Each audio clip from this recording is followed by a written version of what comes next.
हर सुबह मसीह में प्रोग्राम में आप सबको मेरा सलाम।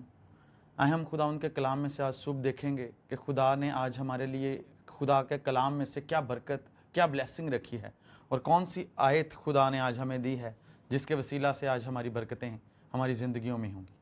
आए हम खुदा के कलाम में से देखें दूसरा तवारीख उसका 20वां बाब और उसकी 21वीं आयत। खुदावन के कलाम में यूं मरकूम है, और जब उसने कौम से मशवरा कर लिया तो उन लोगों को मुकर्रर किया जो लश्कर के आगे आगे चलते हुए खुदावन के लिए गाएं और हुस्न तक़द्दुस के साथ उसकी हम्द करें और कहें कि खुदावन की शुक्रगुजारी करो क्योंकि उसकी रहमत अब तक है।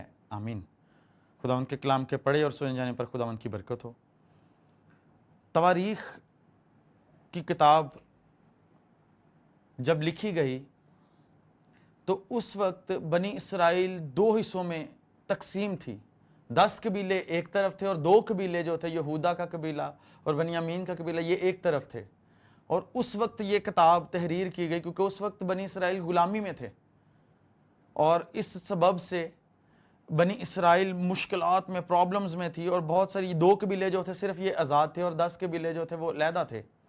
तो उस वक्त खुदा ने बनी इसराइल के साथ बात की क्योंकि उस वक्त कुछ कौमें ऐसी थी जो बनी इसराइल पर चढ़ाई करने को थी। और वो कौन कौन सी कौमें थी? अगर 22वीं आयत देखें तो वहाँ पर हमें मिलता है, जब वो गाने और हम्द करने लगे तो खुदावंद ने बनी अमून और मुआब और कोह शहर के बशिंदे जो यहूदा पर चढ़े आ रहे थे, कमीन वालों को। यहाँ पर 3 कौमों का जिक्र है, बनी अमून, मुआब और कोह शहर। ये 3 कौमें जो थी बनी इसराइल पर चढ़ाई करने को थी, यहूदा के कबीले पर चढ़ाई करने को थी और उनको तह तह करने। जब बनी इसराइल को खुदा ने मिस्र की गुलामी से निकाला और वादे की सरजमीन पर लेकर आया तो उस वक्त इन रास्ते में इन कौमों को उन्होंने छोड़ दिया, इनको कुछ ना कहा क्योंकि खुदा ने उनसे कहा था कि इनके लिए इनको कुछ ना कहना, इनको छोड़ देना और आगे अपने वादे की सरजमीन की तरफ चले जाना।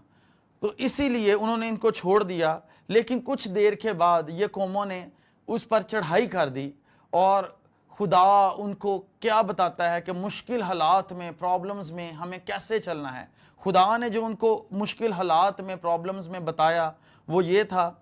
आए हम देखते हैं, लिखा है जब उसने कौम से मशवरा कर लिया तो उसने लोगों को मुकर्रर किया कि वो लश्कर के आगे आगे चलते हुए खुदावन के लिए गाएं और उसने तक़द्दुस से उसकी हम्द करें और कहें कि खुदावन की शुक्रगुजारी करो।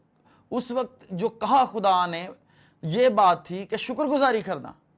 आज भी हमारी ज़िंदगी में मुश्किलात, प्रॉब्लम्स, तंगियाँ आती हैं। हर सुबह हमारी ज़िंदगी में बहुत सारी मुश्किलात हैं, लेकिन हमने उन मुश्किलात की तरफ नहीं देखना है बल्कि उस खुदा की तरफ देखना है जो खुदा यहोवा खुदा है, जो इसराइल का खुदा है, जो हमारा खुदा है, जो जिंदा खुदा है। हमने उसकी तरफ देखना है। ये बादशाह यहोशिफ्त जो था इस वक्त यहूदा पर बादशाही कर रहा था और ये खुदा से डरने वाला, खुदा से मोहब्बत करने वाला शख्स था और ये हमेशा खुदा की आवाज़ को सुनकर उस पर काम करने वाला, अमल करने वाला शख्स था। और इसने जब मशवरा किया कौम से तो खुदा ने इनको गाइड किया। इनके कौम में से, बनी इसराइल में से, यहूदा के कबीला में से एक शख्स जो था, अगर हम 14वें देखें तो वहाँ पे लिखता है, तब जमात के बीच में यजीएल बिन जकरिया बिन बिनिया बिन बनीएल बिन मिथनिया नामी एक लावी जो बनी असफ में से था, खुदावंद का रूह नाजल हुआ और उसने कहने लगा, ए तमाम यहूदा और यरूशलेम के बशिंदों और ए बादशाह यहोशिफ्त, तुम सब सुनो। खुदावंद तुमको यूं फरमाता है कि तुम इस बड़े अंबोह की वजह से ना तो डरो ना घबराओ, क्योंकि ये जंग तुम्हारी नहीं बल्कि खुदा की है। खुदा हमारी जंग लड़ने वाला खुदा है। खुदा जब हमारी जंग लड़ता है तो फिर मुश्किलात हमारा सामना नहीं कर सकती, क्योंकि खुदा का कलाम बयान करता है जब खुदा हमारे साथ है तो कौन हमारा मुखालिफ है।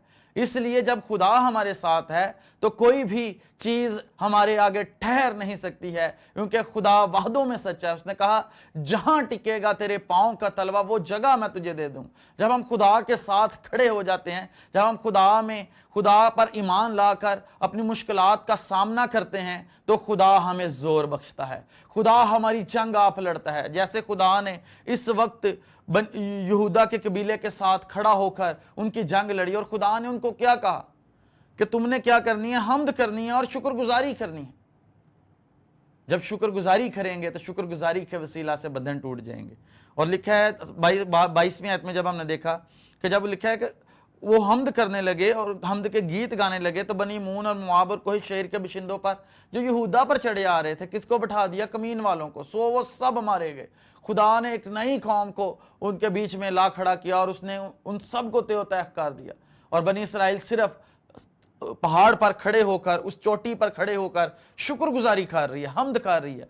आए आज हम सुबह भी अपनी आगाज, दिन का आगाज शुक्रगुजारियों से करें, ताकि खुदा हमारे पहाड़ों को, हमारी मुश्किलात को, हमारी प्रॉब्लम्स को हमारी जिंदगियों से दूर करे, क्योंकि खुदा ये चाहता है कि हम उसकी शुक्रगुजारी करें। अगर तसलनीकियों के नाम पलूस रसूल का खत देखें, पलूस रसूल के तसलनीकियों के नाम खत, उसका 5वां बाब और उसकी 16वीं आयत में यूं मरकूम है, हर वक्त खुश रहो, बिला नागा दुआ करो, हर एक बात में खुदावंद की शुक्रगुजारी करो, क्योंकि मसीह यीशु में तुम्हारी बाबत खुदा बाप की यही मर्जी है। आए हमने शुक्रगुजारी करनी है, क्योंकि खुदा बाप की मर्जी यही है कि हम मसीह यीशु में खुदा बाप की शुक्रगुजारी करें।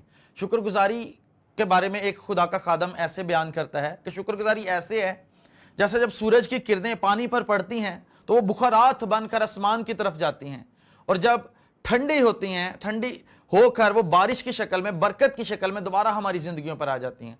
इसी तरह जब हम शुक्रगुजारी अपनी जिंदगियों से करते हैं तो वो आसमान पर खुदा की हुजूरी में जाती हैं और बरकतों की शक्ल में दोबारा से हमारी जिंदगियों पर आ जाती हैं। जितनी ज्यादा शुक्रगुजारी उतनी ज्यादा बरकतें, जितनी ज्यादा शुक्रगुजारी उतनी ज्यादा बरकतें। आए हम अपनी सारी दिन का आगाज जो है शुक्रगुजारी से करें, शुक्रगुजारी करना शुरू करें, ताकि खुदा हमारी जिंदगियों में बरकतों को लेकर आए, अपना आसमान खोल दे, क्योंकि यही जरिया है खुदा की खुशनुदी हासिल करने का।